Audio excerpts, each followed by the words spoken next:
Bonjour à tous. Est-ce qu'on est en direct? Est-ce que vous m'entendez bien? Un petit, euh, un petit coucou dans le chat. Impeccable. Merci déjà d'être présent avec ce soleil. Je reviendrai à les terrasses juste après. Donc, on va passer une heure avec Philippe et Thibaut pour nous parler de la solution CloudSec. Et qui mieux que CloudSec pour nous parler de CloudSec? Voilà, donc Philippe et Thibaut font partie des fondateurs. Concernant le déroulé de la présentation, on va faire comme d'habitude. Vous pouvez échanger entre vous, essayer d'échanger avec nous au travers du chat. En tout cas, si vous avez des questions, on vous invite à les poser dans le petit encart dédié à ça. Questions juste à côté du chat. Ça sera plus facile pour Philippe et Thibaut de les suivre et de vous répondre au fil de l'eau lorsque c'est possible pendant le talk. Et bien évidemment, en fin de présentation, on gardera une petite session, quelques minutes, pour répondre aussi à ceux qui vous viendraient à la fin de la présentation. Avant de vous laisser la main, un petit peu de promo pour les prochains talks. On a le suivant là, qui arrive rapidement dans 2 semaines, le 15 juin, où on parlera de rotation de cluster dans AWS. Et avant les vacances d'été, avant le mois d'août, on aura le 6 juillet qui sera un talk prénommé au secours, le DevOps part en vrille. Thibaut, Philippe, je vous laisse la parole. C'est à vous. Bon courage. Merci beaucoup et bonjour à tous, les Nantais et les non-Nantais. J'ai appris que la communauté se construit à Nantes, c'est très chouette. Donc nous aussi, Thibaut et moi, on est de Nantes. Alors je sais que ma cam est coupée, Thibaut, mais je pense, vous devez avoir le slide deck, je pense, à l'écran, en tout cas j'espère, et j'espère que ma voix est fluide et pas hachée à cause d'un problème de débit. Si jamais il y avait le moindre souci, on me le dira dans un autre challenge. Donc, bonjour à tous, on va vous parler de CrowdSec, une initiative qu'on a lancée avec Thibaut il y a un an, un peu plus d'1 an maintenant, et on va aussi expliquer pourquoi, parce que l'idée ne nous est pas venue de nulle part, on était des hébergeurs nous aussi avant, je pense qu'il y en a quelques-uns chez vous qui travaillent chez les hébergeurs, et on a automatisé des machines, des déploiements, on a fait de la sécurité, bref, on a été dans vos chaussures, et on sait que c'est pas toujours facile, donc on va essayer de vous faciliter la vie. Mais peut-être pour démarrer sur une autre note, peut-être sur notre plus business, on voulait vous parler du problème déjà. Le problème, il est intéressant en cybersécurité parce que c'est un problème qu'on ne peut pas résoudre avec de l'argent. Je m'explique. Quand vous avez une crise type Covid, on va mettre beaucoup de moyens sur la table, des milliards, et on règle un problème qu'on aurait peut-être pu régler il y a des années, puisque mine de rien, le coronavirus, c'est le même virus qui est derrière le rhume, hein, mais il n'y avait pas de moyens pour soigner le rhume, parce qu'on s'en fout, en fait, le rhume, c'est pas dangereux. Enfin, en général. Là, en l'occurrence, c'est beaucoup plus dangereux, donc beaucoup de moyens dans le système, et les labos ont travaillé à grande vitesse, et ils ont trouvé des solutions. Donc en gros, ça, c'est un problème qu'on peut résoudre avec des moyens. La cybersécurité, c'est pas le cas. Et je vais vous donner un exemple assez typique. Le problème de JP Morgan, en bas à droite, 83 millions de comptes utilisateurs volés. JP Morgan, c'est 800 millions de dollars de budget en cybersécurité par an. Donc si en mettant 800 millions de dollars de budget, on n'arrive pas à résoudre le problème, c'est que c'est pas un problème de moyens. Hein, là, je pense que la démonstration se tient en tout cas. Et c'est parce que les gens confondent souvent un problème compliqué et un problème complexe. L'exemple du problème compliqué typique, c'est la loi de la relativité écrite par Einstein. Bon, tout seul, il a traité un problème extrêmement compliqué, mais un problème compliqué, la définition, c'est qu'on peut le traiter tout seul. Alors qu'un problème complexe, on peut pas. Un problème complexe, c'est envoyer des gens vers la Lune, par exemple. Et ça, c'est difficile de régler ça tout seul. Et donc, du coup, la cybersécurité, à notre sens, on a confondu complexe et compliqué, et des gens comme JP Morgan, eh ben, ils essayent d'adresser un problème compliqué, alors que c'est un problème complexe. Et les budgets, ça ne sert pas à régler des problèmes complexes. Donc, pourquoi ils se font tous poutrer? Parce qu'il y a quand même une raison derrière, une histoire derrière. Déjà, il y a le temps. Ils jouent contre des formes contre des forces asymétriques qui vont contre eux. Le temps. Ils maîtrisent pas quand est-ce qu'ils se font attaquer. Ils maîtrisent pas quand est-ce qu'il y a une vulnérabilité qui sort. Ils maîtrisent même pas quand est-ce que le patch sort. Et ils maîtrisent à peine quand est-ce qu'ils peuvent le déployer. Donc forcément, le temps joue asymétriquement contre eux. La deuxième chose, c'est le périmètre, qui a évolué considérablement. Dans les années 80, on avait un DMZ, une DMZ, un bastion, tout le monde était content. On mettait tout au milieu de la DMZ, on disait voilà, ça c'est mon garden wall, personne ne peut rentrer, il y a des murs autour du jardin, on est en sécurité, on peut tous aller dormir. Mais avec l'évolution de l'IT moderne, on est obligé de tout partager, d'interconnecter, etc.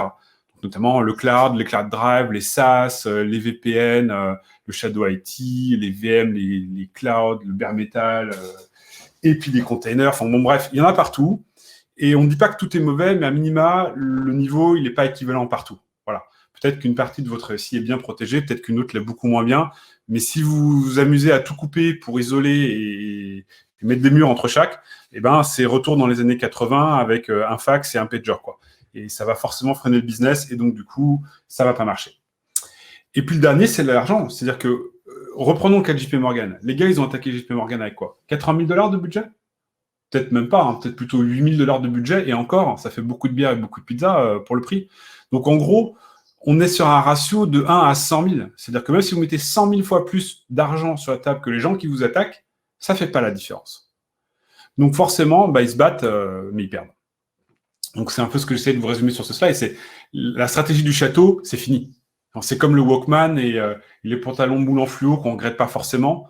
Ou alors, il faut consulter. Hein, il y a des gens professionnels là-dedans qui peuvent vous aider. Bon, voilà, c'est quelque chose des années 80. Là, maintenant, on a besoin de protéger les ressources là où elles se trouvent, dans leur contexte, dans leur jus. Et les jus peuvent être différents. Et puis, on doit être capable d'établir de la confiance entre deux personnes qui se connectent entre elles en quelques millisecondes. Et pour ça, on pense qu'il n'y a que la réputation, qui a mal été utilisée jusque-là, et c'est pour ça qu'on veut revisiter le concept, qui peut régler le problème. Et pourquoi elle a été mal utilisée? À cause du fait qu'elle était à trop petite échelle. Et oui, size matters, donc il faut être à grande échelle pour que ça fasse du sens. Et on le voit avec d'autres succès, typiquement Waze. Waze, c'est la boîte exemplaire du network effect, d'une foule qui règle un problème. Et on a plein d'autres exemples. Et là, en l'occurrence, pour la sécurité, le problème n'a pas été vraiment géré par de la foule. Je n'ai pas d'exemple en tête qui me viennent d'une foule de plusieurs millions de personnes. Si on parle de plusieurs centaines, plusieurs milliers, oui, il y a des bug bounty hunters, etc., mais plusieurs millions de personnes qui collaborent dans un même domaine pour la sécurité, ça ne s'est pas encore vu à ma connaissance. Et donc, c'est ce qu'on fait. On crée le Waze des firewalls, pour faire simple. Waze, il prend votre position, la position de votre véhicule, sa vitesse et sa direction. Et il en déduit, donc ça, c'est une info locale, ok? Et il en déduit une information globale qui est, il y a un bouchon à Saint-Arnoux. Bon, ok, il y a toujours un bouchon à Saint-Arnoux, mais imaginons qu'on ne sache pas, et bien là, on l'apprend. Oh, il y a un bouchon à Saint-Arnoux, c'est incroyable, merci Waze. Et bien là, on fait la même chose, nous. On collecte une info locale et on en déduit une information globale. Alors, comment marche ce Massively Multiplayer Firewall? Eh bien, on lit des infos là-dedans, donc dans vos logs classiques, Splunk, SIEM, ELK, syslog, enfin peu importe. C'est juste des grog patterns, hein, des regex. Hein. Donc, on parse. Et derrière, on applique des scénarios. Et j'ignore volontairement cette partie-là, je vais vous en reparler. On collecte des scénarios qu'on peut installer, il y a un hub où vous pouvez aller les chercher. Donc, ça peut être vos scénarios que vous avez designés. Ils sont écrits en YAML, c'est très, très simple. Ça peut être nos scénarios ou ça peut être les scénarios de la communauté.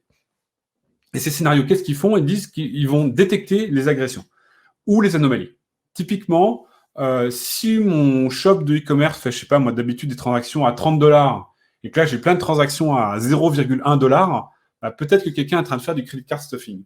Si j'ai beaucoup de tentatives infructueuses sur mon SSH ou mon FTP, peut-être que quelqu'un fait du brute force ou mon mail. Si j'ai beaucoup de ports fermés qui sont appelés de l'extérieur, peut-être que c'est un scan de port. Beaucoup d'URL qui tombent en 404, 403, 502, 501, peut-être que c'est un scan de notre site web, etc., etc. Et en fait, tout crache des logs. Et donc, on cherche dans cette poubelle qui est en fait pour nous une mine d'or. Derrière, le soft permet d'appliquer une policy, de développer votre propre stratégie de défense. Donc, vous pouvez dropper la connexion. Voilà. Vous pouvez killer la session parce qu'il est session aware. Vous pouvez envoyer un captcha si vous êtes un layer HTTP sur un layer HTTP. Si vous travaillez sur un layer HTTP. Vous pouvez limiter les droits de l'utilisateur ou l'accès à certains sous-directories ou sous-URI, par exemple. Ou vous pouvez faire un multifactor authentication, mettons. Si vous vous dites, tiens, j'ai un petit doute, je vais envoyer une requête sur son mobile de Google Authenticator. Et là commence le scénario, la snowball pour tout le monde. Une fois que vous avez trouvé une IP qui est agressive dans vos logs, grâce à ce logiciel, vous pouvez la partager avec nous. Nous, on vérifie que ce signal est authentique, que ce n'est pas quelque chose d'une injection, du poisoning ou un faux positif. Et une fois qu'on a fait cette vérification qui est évidemment automatisée, tout ça est automatisé évidemment, on renvoie cette IP dans la communauté à toutes les personnes qui ont un profil technologique similaire. Donc, si votre CrowdSec tourne sur, par exemple, une stack LAMP qui fait tourner un WordPress, eh ben, vous allez recevoir les IP qui sont dangereuses pour les stack clamps qui utilisent du WordPress. Et donc, en ayant bloqué une IP et en la partageant, vous contribuez à sécuriser l'intégralité de la communauté et améliorer la sécurité de chacun. Et donc, vous avez peut-être connu, même probablement connu, un outil qui s'appelle Fail2Ban, que vous développez, enfin, que vous déployez peut-être encore de nos jours. Fail2Ban, ça a été une mention honorable. Je veux dire, 16 ans sur le marché, il a fait le boulot et il a fait 1 ou 2 millions de machines dans le monde. Donc, c'est très bien. La question, c'est qu'il est en Python. Donc, déjà, il n'est pas forcément très rapide. Donc, pour les infras à un peu plus grosse échelle, typiquement celle que vous, DevOps, déployez, c'est pas forcément idéal. Nous, on est déjà 60 fois plus rapide parce qu'on est en Go et non pas en Python. Ensuite, on est stateless et découplé, ce qui est très important dans les architectures modernes, puisqu'on peut détecter à un endroit et bloquer à un autre endroit. Par exemple, je peux détecter au niveau d'un logstash qui va concentrer, ou un SIEM, qui va concentrer tous les logs de la maison pour bloquer à des endroits spécifiques, je sais pas moi, sur un port SSH, dans un firewall et sur un WordPress en mode applicatif. Donc ça, c'est intéressant. On peut faire du one-to-many, many-to-one ou many-to-many. Plusieurs agents qui reportent à un bloqueur, plusieurs bloqueurs qui reportent à un agent ou plusieurs agents qui reportent à plusieurs bouncers. Et ensuite, vous avez directement, Thibaut va vous le montrer, de l'observabilité. Il y a un dashboard sympa pour voir ce qui se passe.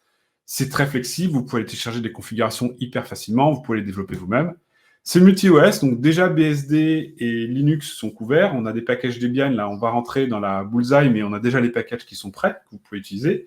Le package BSD est en test finaux, notamment avec des Nantais, pour vérifier que tout est OK, mais ça a l'air de très bien se passer jusque-là.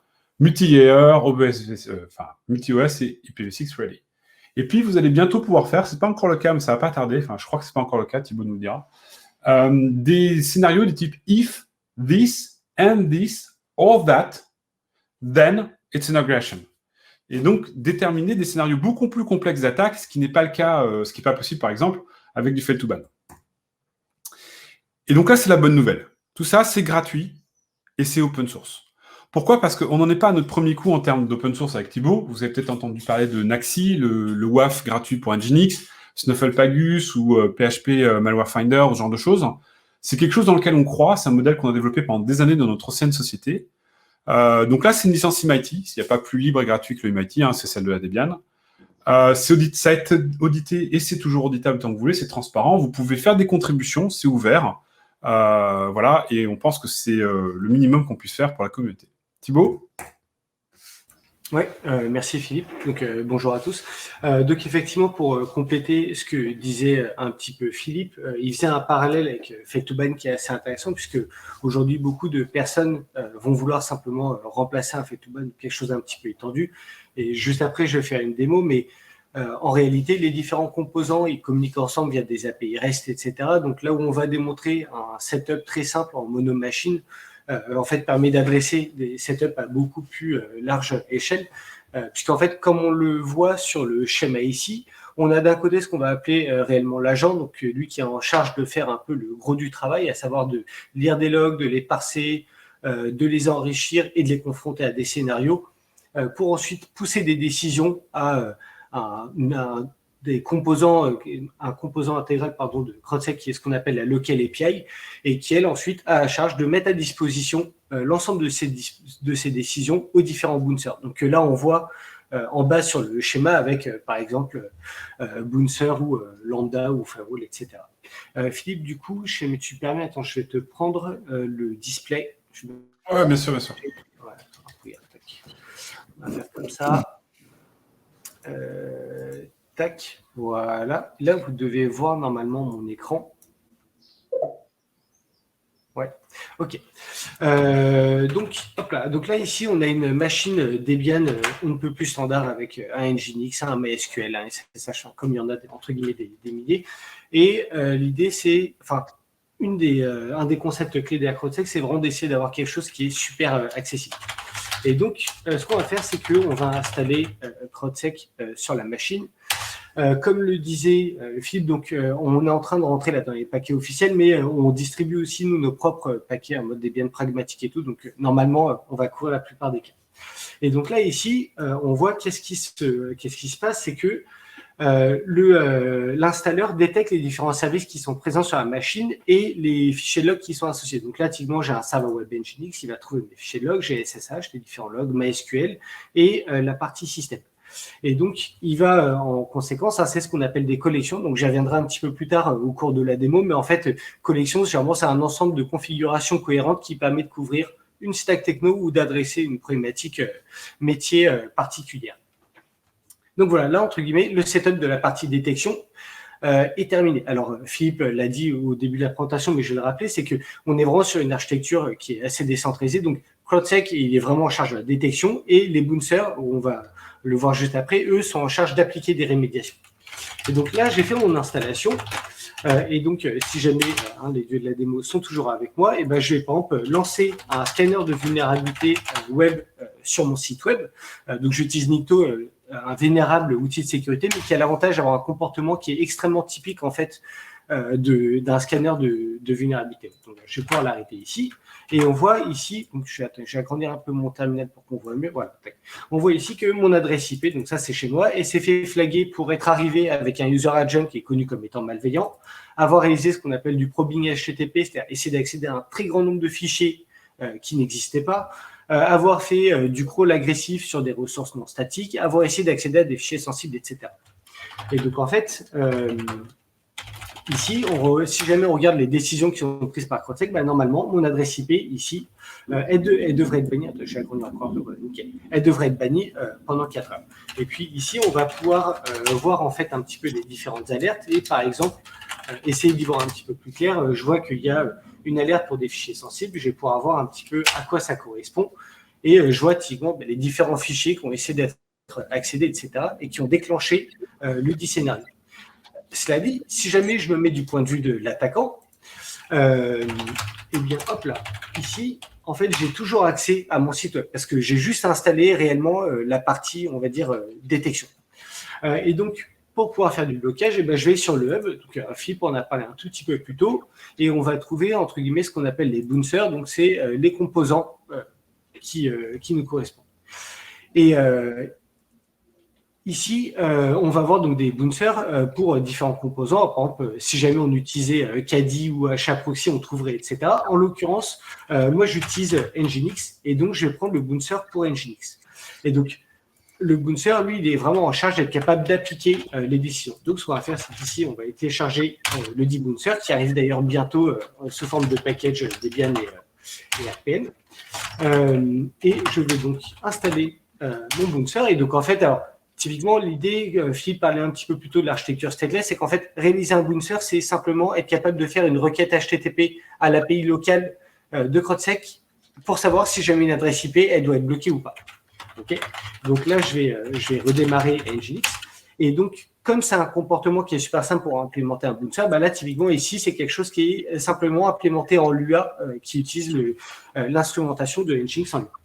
Donc, j'ai mon Nginx et donc, vous devinez, si jamais maintenant j'essaie d'accéder à nouveau à mon site web, je vais me prendre une 403 puisque en mettant un bouncer dans Nginx, Nginx voit une adresse IP qu'il ne connaît pas, il demande à CrowdSec l'adresse IP, est-ce que je la laisse passer ou pas? Mon adresse IP, comme on l'a vu juste avant, elle est censée être bannie pendant encore 4 heures. Donc, Nginx dit non, tu ne laisses pas passer et il renvoie une 403. Là où ici, j'ai mis un bouncer, on va dire, au niveau du serveur web, j'aurais pu mettre un peu, à l'instar d'un Fate2Ban, un bouncer au niveau firewall, voire même si jamais j'utilisais du cloud public, un bouncer qui manage les règles AWS, GCP ou Cloudflare ou quoi que ce soit. Donc, pour la suite de la démo, je vais quand même, je vais delete les bans sur mon adresse IP. Et donc, si jamais, vu que je me suis déban, j'essaie d'accéder à nouveau, j'ai de nouveau accès. Donc ça, c'est pour démontrer un peu le côté vraiment, on va dire, setup out of the box, comme on dit. Ensuite, je vais démontrer une autre partie qui est, on dit très souvent que si jamais la configuration initiale du shell de sécurité peut être rebutante. Pardon, désolé, je parle. Je vais parler plus doucement. Donc, si jamais la configuration initiale d'un logiciel peut être effrayante, on sait que dans le temps, le maintien en condition opérationnelle des logiciels de sécurité l'est tout autant. Et là, typiquement, moi, j'ai configuré ma machine ici pour loguer l'ensemble des tentatives de connexion qui arrivent dessus. Donc, c'est les logs du firewall, ici, iptables. C'est une information qui est super intéressante d'un point de vue sécurité. Et je vais m'en servir pour démontrer un autre aspect du hub, qui est ce coup-ci la partie des collections. Donc là, en fait, on va avoir des collections qui couvrent plein de services, Dovecot, HAProxy, etc. Et ici, la collection qui m'intéresse, iptables. Et donc, cette collection, qu'est-ce qu'elle va contenir? Elle va contenir un parseur qui va permettre de comprendre les logs iptables et un scénario qui va me permettre de détecter le scan de port via les logs iptables. Et donc, pour installer ça, j'ai juste à installer ça. Donc là, vous voyez, j'utilise CSCLI, qui est l'outil que j'ai utilisé aussi pour voir les décisions, etc. Et donc, je rajoute une collection pour iptables. Je vais reload ici, CrowdSec. Et donc, en fait, quand j'ai installé cette collection, qu'est-ce que ça a installé? Un parseur pour les logs iptables et un scénario pour détecter du scan de port. Et donc, ici, ce que je vais faire, c'est que donc, on va retourner regarder les logs et je vais me remettre ici de mon point de vue attaquant et je vais lancer un bon vieux Nmap sur ma machine. Et donc là, ce qui doit se passer, c'est que en installant cette collection, on a appris l'effet démo, parce que je le revois. En installant cette collection, voilà, on va pouvoir l'arrêter. On a appris en fait à CrowdSecurity à lire les logs iptables et à y détecter des nouveaux patterns.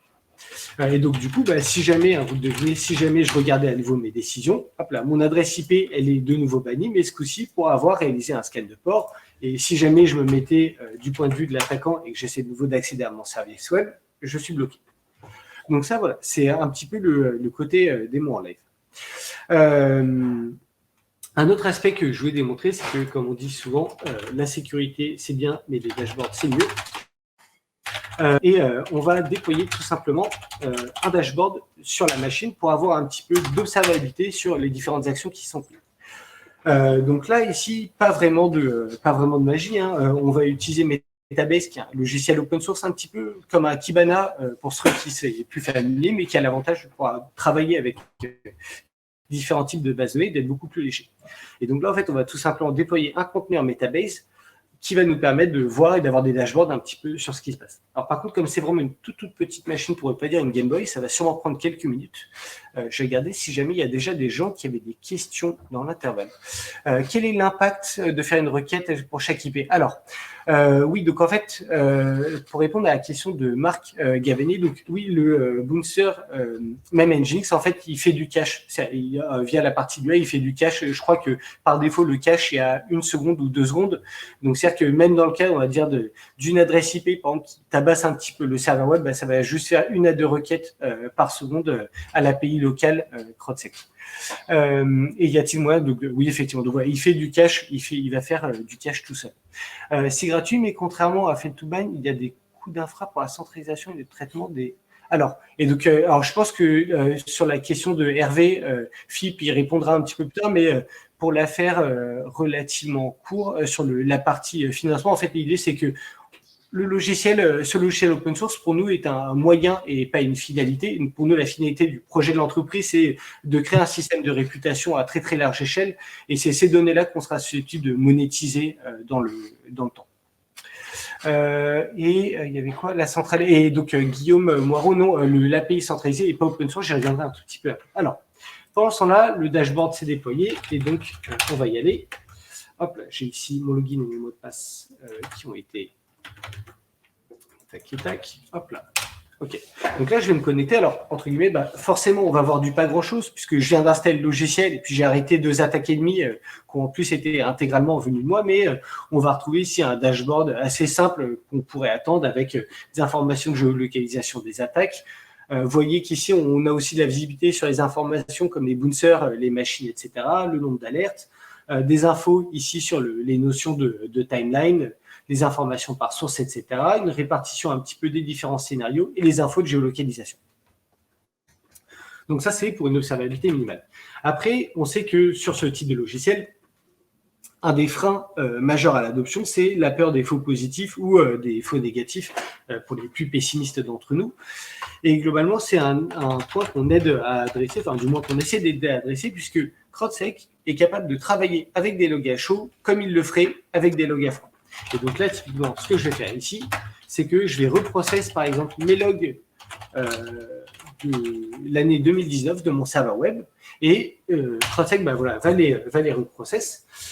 Et donc, en fait, il va vraiment émuler les événements. Voilà, ici, on voit qu'il est en train de détecter des attaques, mais qui sont déroulées en fait en janvier 2019 parce qu'il émule la partie temps. Et donc, du coup, vous le devinez, mais si jamais je retourne ici, là-dedans, dans mon dashboard, et je vais comprendre les 3 dernières années, et ben en fait, on est en train de voir ici toute la donnée de 2019 qui est en train d'être réingérée. Et donc, ça, pour nous, ça a plusieurs objectifs.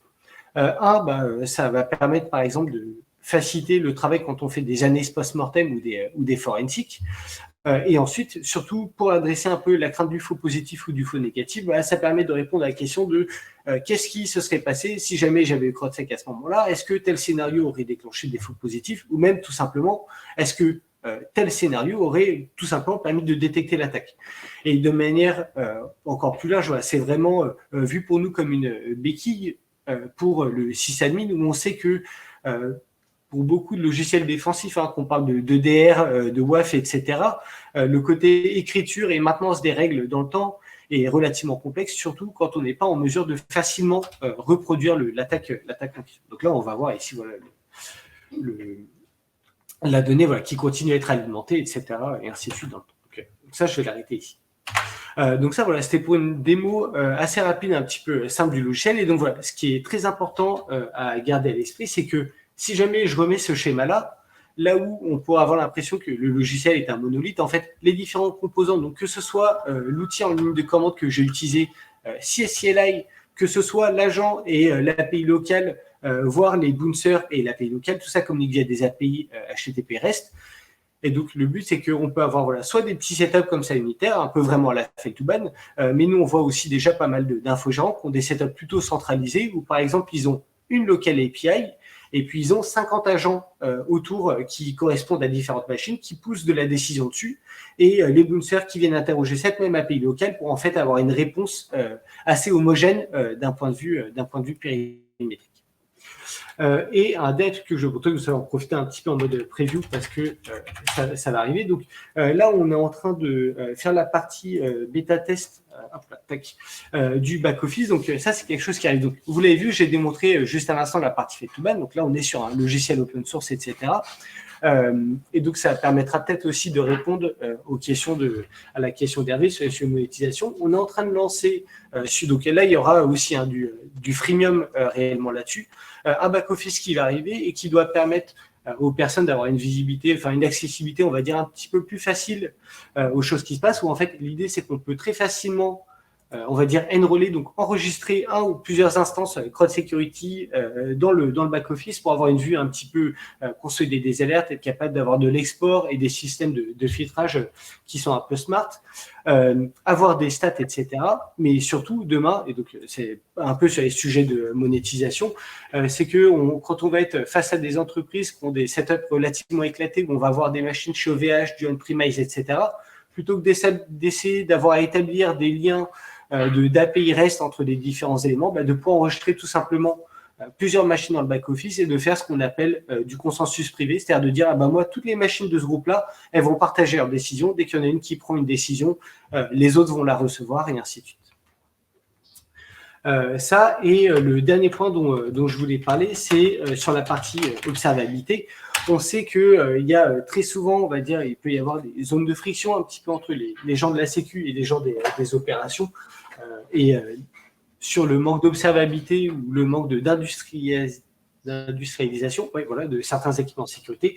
Et donc là, l'idée, en fait, c'est que Crowd Security est très largement instrumenté avec Prometheus. Donc là, ici, ce qu'on voit, là, les métriques qui sont affichées via CSCLI, c'est un sous-ensemble, en fait, des métriques Prometheus qui sont exposées par l'agent et par l'API locale. Et le but, c'est être capable d'avoir une observabilité assez fine, en fait, de ce que fait réellement le logiciel, combien de lignes sont lues, réellement parsées, combien ne sont pas parsées, combien finissent dans des buckets, dans des scénarios. Pour un scénario donné, combien d'overflow, combien d'instances à un moment donné, etc. Et toutes ces métriques via du Prometheus, de sorte à ce que ce soit assez facile d'intégrer ça, on va dire, tout simplement dans les stacks existants de monitoring et d'alerting que vous pourriez avoir. Donc, voilà pour la démo. Je vais arrêter de partager. Philippe, je te rends la main si tu veux. Alors, je vous remets mon écran. Clac, clac, clac. Hop. Est-ce que vous revoyez tout ce que j'ai à vous montrer, du coup? Ouais. C'est bon? Démo, c'est fait. Tu m'entends? Vous m'entendez, Thibaut? Tu peux me confirmer? Ouais, c'est bon, on t'entend bien. Et tu vois mon écran? Oui. Ok, je te laisse modérer les questions. Un Behavior Engine, ça peut faire plein de choses pour vous. Notamment, ça peut gérer des DDoS applicatifs. Donc ça, on en a déjà fait pas mal. Des bons vieux get sur des pages très très lourdes ou voilà, du tabassage de machines, du resource abuse. Ça, c'est très très facile à modérer avec un CrowdSec. Du drag by download dans certaines mesures. C'est pas forcément encore une spécialité, mais on y travaille pas mal pour éviter les ransomware. Mais il y a déjà moyen d'éviter tout ce qui est brute force, évidemment, qui sont un des vecteurs d'injection. On instaura aussi de repérer toutes les IP qui scannent du Samba, de l'Active Directory et du TSE, par exemple, online, pour les intégrer dans la liste d'IP à bloquer. On peut évidemment éviter des credential brute force, ça c'est la base, du credit card stuffing ou du credential stuffing. Tous les armageddons de base, on va avoir des collections de VPatch qu'on est en train d'établir et que la communauté est en train d'établir pour éviter de se faire nuker des Magento ou des Drupal quand il y en a un 0-day. Les port scans, les web scans, etc. Si vous voulez éviter le bot scrapping, par exemple, c'est très très simple. Vous écrivez des scénarios et vous dites quelle est la limite que vous acceptez dans le comportement du bot. Et après, vous lui envoyez un captcha, quoi. Donc voilà. Ça, c'est la base. Mais qu'est-ce qu'on fait en vrai? C'est quoi notre endgame? Puisque ça vous intéresse et que je vois que vous êtes intéressé par la monétisation, ce qui est bien légitime. Le endgame, c'est qu'on crée une guerre de ressources. Pourquoi? Parce que les hackers utilisent des IP pour se protéger. Ce qu'ils n'aiment pas, c'est que le FBI vienne les visiter à 6 heures du mat. Parce qu'on sait tous qu'ils ne sont pas du matin. Donc, ce qu'on fait, ce qu'ils font, c'est qu'ils cachent leurs activités derrière des IP qui sont volées ou empruntées ou louées, etc., etc. Et nous, ce qu'on fait, c'est qu'on brûle ces IP, une par une, non-stop, day in, day out. Et pour ça, la communauté, justement, en partageant ces signaux, permet de les bloquer. Alors, vous allez avoir plein de questions légitimes sur comment on traite l'IPv4, comment on traite les tentatives d'empoisonnement, comment on traite le fait qu'une IP change de main très régulièrement, etc. Ça, on va y répondre. Voilà, pas de problème, ne vous inquiétez pas, c'est prévu. Ce que je voulais vous dire avant, et après Thibaut va reprendre la main sur ces sujets-là, c'est que ce qu'on est en train de créer tous ensemble, c'est une threat intelligence, comme on appelle ça, c'est-à-dire un moyen de connaître son ennemi, à la Sun Tzu, mais distribué globalement à l'échelle du net. Et ce qui est impressionnant, c'est que si vous prenez par exemple un réseau classique de honeypot, qu'est-ce qu'ils font? Ils font tourner quelques Cori ou autres sur une centaine ou 200 machines, sur un ou deux clouds, pour pouvoir industrialiser tout ça. Nous, on fait déjà tourner plus de 10 500 machines partout à travers le monde. Donc, on n'est pas sur un ou deux clouds, on est en Islande, au Togo, en Nouvelle-Zélande, on est dans 87 pays, je crois, plus de 300 grandes villes. Il y a en 4G, en 5G, en fibre, en ADSL, sur du cloud, dans des containers, dans tout type d'environnement. Et c'est pas des services qu'on simule. C'est pas des Cori ou des honeypots où on simule un service qui a forcément une interaction limitée et dont il est assez facile de se prémunir quand on est hacker. C'est des vrais services. Donc, en gros, ce que je veux vous dire, c'est qu'on ne peut pas éviter une foule. C'est impossible. On ne peut pas. Donc, du coup, l'approche est nettement plus poussée, en tout cas plus crédible, que celle de la CTI classique qui consiste à écouter ce qui se passe en faisant des machines qui font « attaquez-moi, attaquez-moi, attaquez-moi ». Là, c'est des vraies machines et donc ils ont envie de les attaquer, mais au passage, elles nous reportent les agressions auxquelles elles font face. Et c'est ça notre big picture. C'est de devenir l'Internet Trust Broker. C'est de pouvoir établir entre deux IP qui veulent se connecter entre elles. Est-ce que c'est safe pour elles de le faire ou pas? Et pour ça, elles ont juste à le demander, alors à nous en direct ou alors à un cache en local pour répondre à la question qui a été posée. Est-ce que je peux me connecter à ABCD ou est-ce que cette IP, elle est dangereuse pour moi? Et le niveau de danger, il n'est pas juste 1 ou 0, un peu bourrin. Par exemple, si vous avez grand-mère qui s'est pris un cryptomineur sur son Chrome, ok, elle se fait voler ses ressources, mais en soi, elle n'est pas dangereuse pour votre site. Ou elle n'est pas dangereuse pour votre SSH, ou elle n'est pas dangereuse pour votre VPN. Le mec lui bouffe ses ressources pour calculer du hash rate. Ok, mais à la fin du monde, c'est pas quelqu'un de vraiment dangereux. Donc, il faut être très prudent sur la façon dont on distribue les pénalités à ces IP et ne pas faire n'importe quoi en bloquant tout de façon assez violente et frontale. On distribue que ce qui est pertinent aux gens pour qui c'est pertinent et on recommande d'utiliser la rémédiation de moindres mesures pour ne pas bloquer des IP potentiellement légitimes. Thibaut ? Oui, merci, je te remercie, je vais reprendre. Donc effectivement, comme le disait Philippe, on estime en fait que la menace, il y a deux facteurs qui sont super importants et ça va permettre de répondre aussi à certaines questions concernant le consensus. C'est la compatibilité de la surface d'attaque. Donc, Safi vient d'en parler. Ma grand-mère, avec son Windows infecté, n'est pas dangereuse pour mon site e-commerce et c'est probablement d'ailleurs un utilisateur légitime. Et la notion de temps. On estime qu'en fait, dans 90% plus des cas, plus de 90% des cas, une adresse IP qui est malveillante à un moment donné, c'est une adresse IP en fait qui était légitime il y a quelques jours, quelques heures ou quelques semaines, qui s'est fait compromettre et qui est utilisée entre guillemets à son insu au sein d'une attaque. Et le jour où le propriétaire légitime sera alerté du comportement de sa machine, il fera le nécessaire, la machine se redeviendra entre guillemets propre et gentille et arrêtera d'être malveillante. Donc c'est pour ça qu'aujourd'hui on considère en fait qu'une machine qui arrête d'attaquer pendant plus de 72 heures sort entre guillemets du système de consensus. Je veux bien que tu mettes le slide suivant, Philippe, ou alors si on ok. Non, vas-y, je t'anime, pas de problème. Ok, merci. Donc la partie consensus, donc on va se dire de manière assez transparente, je l'ai déjà dit, je pense, pour nous, ce logiciel open source, c'est un moyen et pas une finalité, et c'est pas là que se trouve réellement le challenge technologique. Après tout, Fate2Ban l'a fait en One Man Army il y a 16 ans, mais c'est vraiment sur la partie consensus, où on a deux problèmes qu'on doit adresser et qui peuvent en fait être très dangereux pour le projet. C'est d'un côté les faux positifs, puisqu'ils peuvent être non intentionnels. On pourrait imaginer quelqu'un qui configure mal sa machine et qui se met à reporter, alors qu'il est derrière un CDN, l'ensemble des nœuds de son CDN comme réalisant toutes les attaques de la Terre. Voire pire, les tentatives de poisoning. Donc, ce serait d'un attaquant motivé qui tâcherait de déstabiliser le système de consensus pour lui faire publier ou de fausses informations ou lui passer au travers des mailles du filet. Et en fait, la manière dont ça marche, c'est que l'ensemble des participants du réseau se voient attribuer en fait des notations de confiance qu'on appelle trust rank ou trust factor, qui sont basées sur différents critères, qui sont basés sur des critères comme par exemple la persistance de l'utilisateur, c'est-à-dire que, par exemple, Guillaume qui posait la question, si jamais Guillaume demain se met à utiliser le logiciel, il pourra reporter ce qu'il veut, sa voix en fait ne sera pas prise en compte. Mais par contre, au bout de quelques mois, on commencera à prendre en compte la voix de Guillaume parce qu'on ne sait pas si jamais il est mal intentionné ou pas, mais en tout cas, on sait qu'il dépense entre guillemets de l'argent pour faire tourner CrowdSec, donc de la ressource, pour faire tourner CrowdSec et envoyer de l'information. Ça, c'est sur la persistance. Et ensuite, on a la consistance. Ce qu'on va le voir juste après, on anime un réseau de honeypot et on a pas mal d'autres sources d'informations. Donc, il est assez simple pour nous de vérifier en fait à quel point est-ce que les informations que Guillaume remonte sont crédibles ou pas, que ce soit par rapport au reste de la communauté ou par rapport à ce qu'on sait, nous, être des sources de vérité. Donc voilà, donc il y a un certain nombre de critères comme ça qui rentrent en compte en fait pour être capable de donner une notation de confiance aux différents utilisateurs. Et c'est ces éléments-là qu'on va utiliser ensuite pour être capable de pondérer les décisions, les alertes qui sont montées par les utilisateurs. Et quand on dit ces critères, c'est au sens très large. C'est-à-dire qu'en dehors du fait de simplement évaluer la crédibilité d'un utilisateur, on évalue en fait la crédibilité même d'un groupe d'utilisateurs qui remontent ensemble une information. Par exemple, si jamais tous les utilisateurs qui remontent une attaque sont tous, sur AWS, par exemple, ou un hyperscaler quelconque, pour nous, c'est une information qui sera prise peut-être avec moins de sûreté, qui sera considéré comme moins sûr parce que, c'est un comportement qui n'est pas tout à fait normal, et puis deux, on sait que c'est typiquement le genre de décision qui pourrait être arbitrairement poussée par un utilisateur.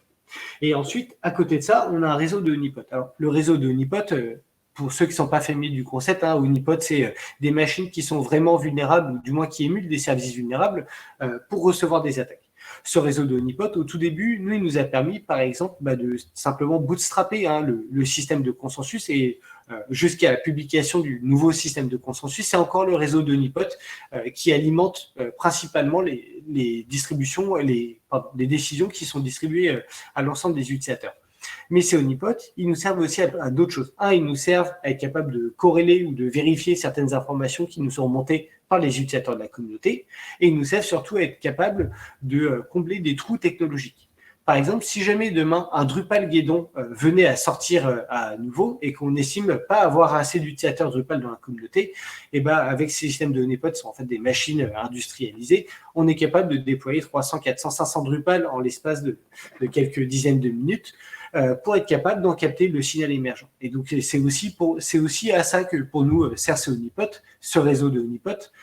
Par exemple, Philippe parlait un petit peu plus tôt de notre intérêt à aller vers des sujets comme du ransomware. On va pouvoir se servir de honeypot pour se mettre à déployer plein de remote desktop et de Samba pour être capable d'identifier plus précisément les gens qui ciblent ce type de service. Ensuite, on a les systèmes de canaries. Donc, on sait, hein, les faux positifs. Quand on parle ici de faux positifs, on parle de faux positifs qui sont pas réellement intentionnels. C'est des faux positifs qui peuvent être liés à une erreur de configuration. Par exemple, j'ai un site web, je suis derrière un CDN, j'ai pas configuré le X-Forwarded for, etc. Je vais me mettre à remonter en permanence les adresses IP des nœuds de sortie de mon CDN comme étant des sources d'attaque. C'est un faux positif. Ou alors, ça peut venir aussi tout simplement des communautés, des contributions de la communauté. Aujourd'hui, on a des gens de la communauté qui créent des scénarios, des parseurs, etc. Après tout, qu'est-ce qui ressemble de plus près à du probing HTTP agressif qu'à un moteur légitime qui fait de la SEO? La réponse, c'est pas grand-chose. Et donc, voilà, donc, entre guillemets, on a beaucoup de sources de faux positifs possibles. Et de ce côté-là, en fait, on utilise des systèmes de canaries, hein, analogie avec les canaries dans la mine, qui sont des listes blanches, qui font aussi partie du projet open source, qui sont sur GitHub et sur lesquels on a régulièrement des contributions ou des demandes de contribution. Et donc, ce système de canaries vise à garantir à une personne que même en configurant mal Crowd Security, il ne va pas se retrouver à bannir les adresses IP de Google, de la SEO ou les nœuds de sortie de Cloudflare, etc. Et de manière encore plus large, ça va même nous permettre d'être capable d'évaluer assez facilement la qualité des contributions de la communauté en termes de risque de faux positifs. Être capable de voir que tel scénario qui vient de la communauté remonte très régulièrement des faux positifs que nous, on est capable d'identifier. C'est une information qu'on peut redescendre aux développeurs ou du moins alerter la communauté sur les risques de faux positifs. Et ensuite, last but not least, et c'est vraiment là-dessus pour nous que va se trouver un des grands challenges, c'est tout ce qu'on appelle la partie algorithme prédictive, hein, c'est, on pourrait dire, intelligence artificielle. Mais en réalité, on sait que beaucoup d'acteurs relativement sophistiqués travaillent toujours de plusieurs points sur Internet pour réaliser les attaques. On pourrait prendre des typologies comme Mashcart, donc c'est des groupes qui ciblent très régulièrement les sites de e-commerce, notamment sur les technologies Magento. On a un schéma d'attaque qui est relativement classique. On a une ou plusieurs adresses IP qui passent et qui font du probing, enfin du fingerprinting des versions de Magento. On a une autre adresse IP qui passe, qui va exploiter la vulnérabilité, puis une troisième qui essaiera d'accéder au backdoor. Et c'est aussi vrai, par exemple, si jamais on parle de tout ce qui est les dénis de services distribués type de layer applicatif, où en fait on va avoir des groupes de machines qui travaillent de corde. Et nous, l'objectif, via aussi cette accumulation de données, c'est d'être capable d'identifier ainsi les acteurs qui en fait travaillent depuis plusieurs points, mais qui sont contrôlés par une seule personne, donc les effets de cohorte, et donc être capable de dire, si jamais tu vois l'adresse IPA arriver, tu peux bannir tout de suite BCDE, parce qu'on sait qu'ils travaillent tous ensemble et ils vont arriver pour toi juste après. Et donc voilà, et donc c'est l'ensemble de ces points-là en fait qui nous permet d'arriver aujourd'hui sur la partie réputation et IP réputation et de redistribution de la réputation à l'ensemble de la communauté. Et donc pour continuer là-dessus, Philippe, je te laisse tu reprends si jamais tu veux. Ah, comme tu veux, comme tu veux. Oh, vas-y, moi, du coup, je continue encore un petit peu. Allez. Et donc, voilà, ce qui est super important pour nous, c'est effectivement, donc, voilà, on ne collecte pas de log. Hein, on sait que sur ce genre de projet-là, les sujets GDPR, enfin RGPD, ça peut être ou une force ou une épée de Damoclès. On a décidé d'en faire une force.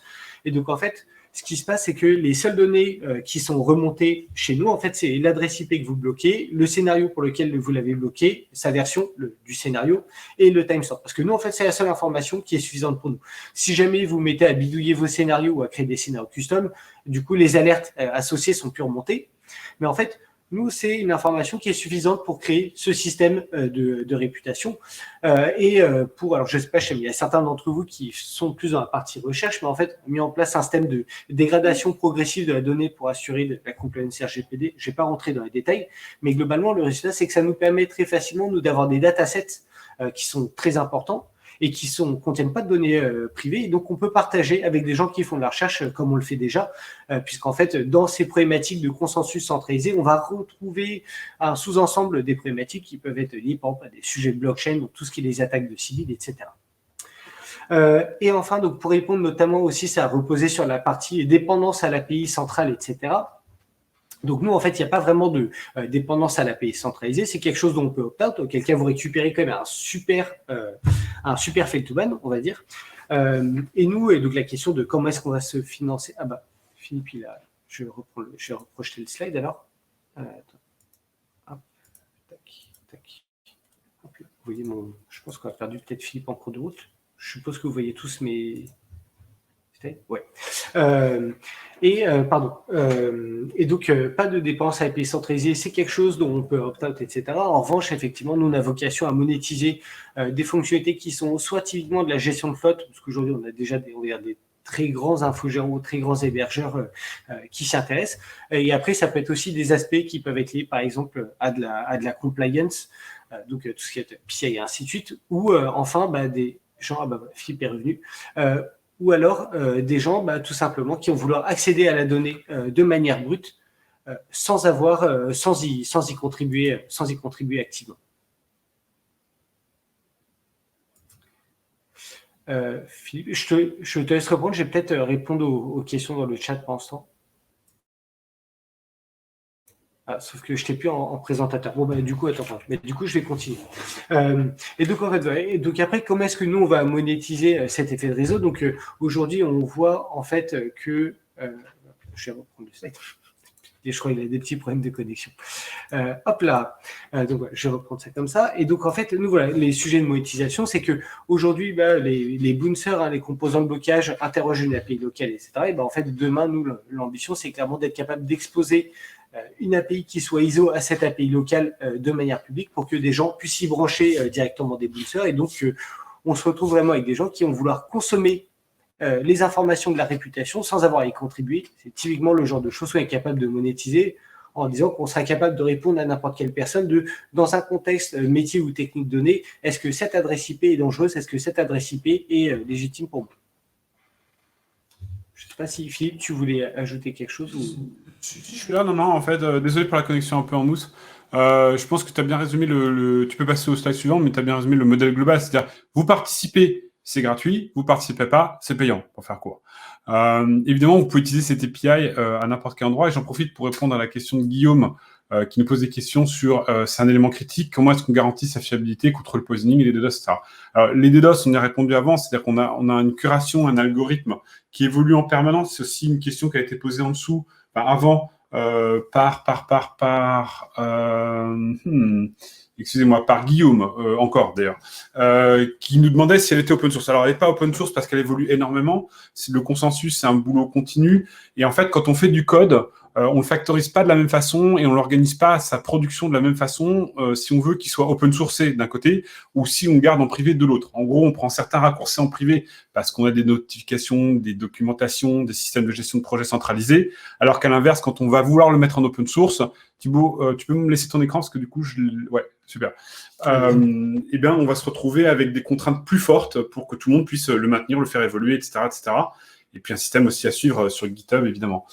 Pour le poisoning, on vous en a parlé, donc l'algo fait ce boulot-là. Le DDoS, bon, on est distribué suffisamment large et bientôt tricloud normalement pour éviter ce genre de choses. Mais surtout, vous pouvez aussi avoir une cold version. C'est-à-dire vous pouvez faire de la requête API live en hot query, ou vous pouvez l'avoir en local avec votre petite liste à vous, faite pour vous, et la télécharge, enfin, elle est téléchargée automatiquement, évidemment, mais en local pour éviter d'avoir une dépendance online.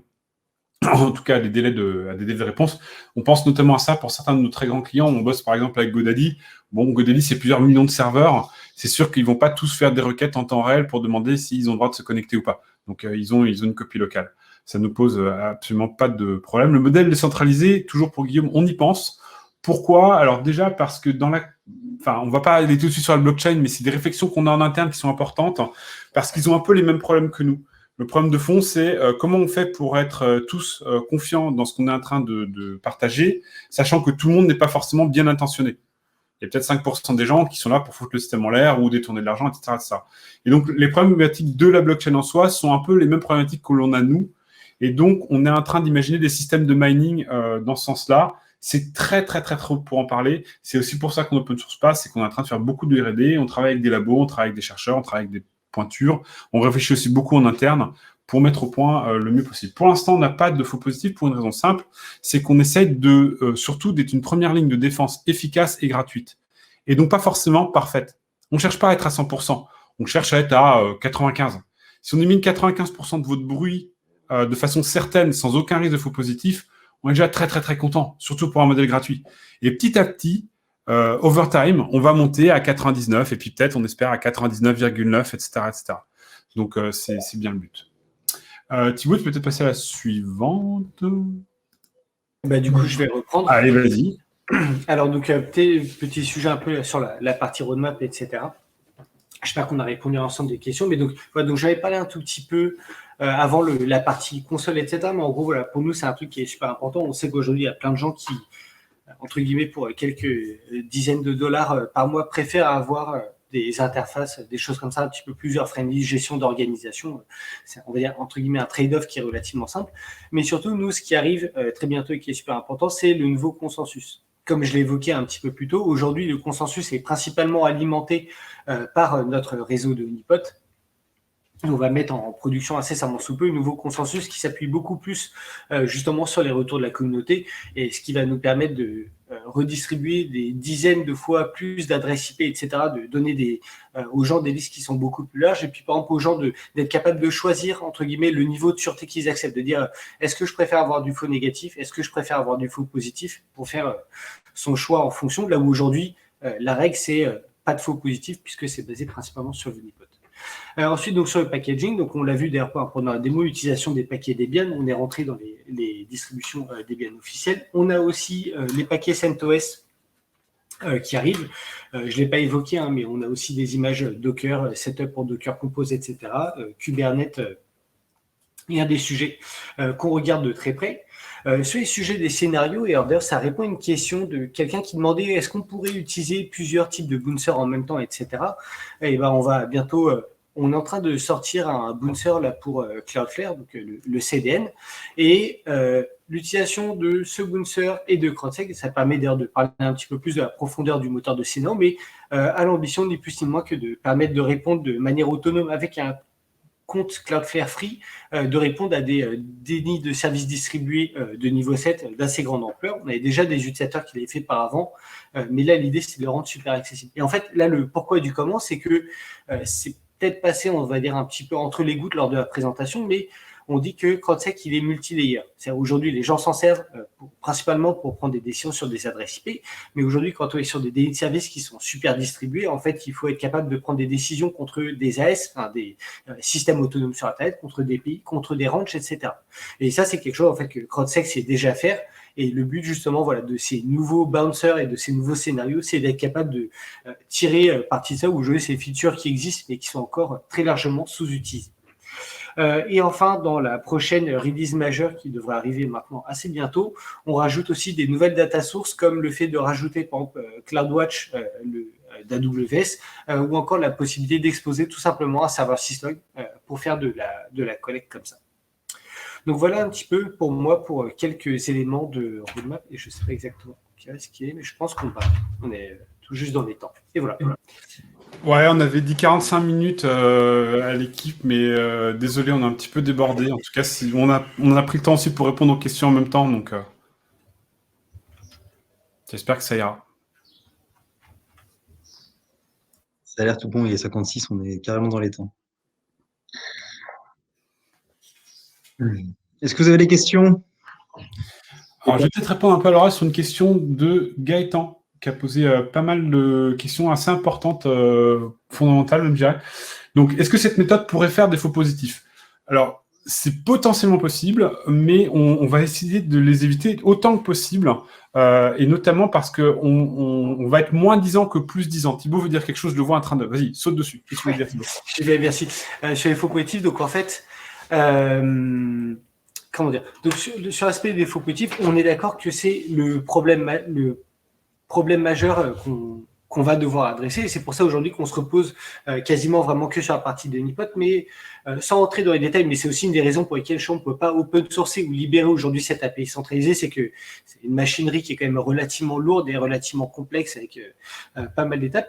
Donc typiquement, ce qui est fait aujourd'hui, c'est que sur les faux positifs, on est en train de faire la partie pré-travail un peu du machine qui est Human in the Loop, c'est-à-dire c'est nous humainement qui qualifions un certain nombre de décisions, etc., pour identifier les patterns de faux positifs qu'on va revenir souvent. Donc, on pourrait parler des gens qui font de la SEO ou du crawling agressif, pour être sûr en fait qu'il y a une validation quasi manuelle qui est faite des premières décisions, pour être capable de tirer de ça des règles en fait qui nous permettent après à l'inverse de faire de la validation automatique. Donc en gros voilà, l'idée c'est la gestion des faux positifs pour nous est un sujet qui est vraiment ultra prioritaire. Donc aujourd'hui, vous n'êtes pas censé être capable de retrouver, ni même demain, des faux positifs qui sont redistribués. Et si jamais on a le moindre doute, c'est à l'utilisateur de choisir la balance entre faux positifs et faux négatifs. On va vous mettre la presse en partage pour tout le monde. Comme ça, vous serez tranquille pour pouvoir la revoir à la maison si vous voulez. Ah, je peux pas. C'est Jean qui est le honneur. On va lui demander de mettre la presse en partie, en accessible à tout le monde. Et le replay sera dispo aussi d'ici quelques heures ou quelques jours. Merci. Merci à tous. C'est super sympa votre feedback. C'est vrai qu'on travaille au quotidien là-dessus. On est vraiment ravis de vous retrouver tous, de se connecter avec de se reconnecter avec les DevOps, qui sont pour nous la communauté phare qui va pousser CrowdSec en avant et réciproquement. Les SecOps aussi et les sysadmins sont évidemment dans notre scope, mais les SecOps, c'est vous qui déployez à grande échelle. C'est vous qui industrialisez l'Internet. Donc déjà, merci pour ce que vous faites, parce que vous êtes le rouage invisible, et on l'a été aussi. Donc on a juste envie de vous aider à avoir moins d'emmerdes au quotidien et à aider globalement l'effort qu'on mène tous contre le hacking de masse et à faire progresser la cybersécurité pour tout le monde. Donc bravo. Merci Pauline, ravi de te revoir. Merci beaucoup Philippe, merci beaucoup Thibaut. Et du coup, on se dit à très bientôt et bon après-midi à tous. À bientôt les amis, au revoir. Bon après-midi tout le monde. Au revoir. Salut.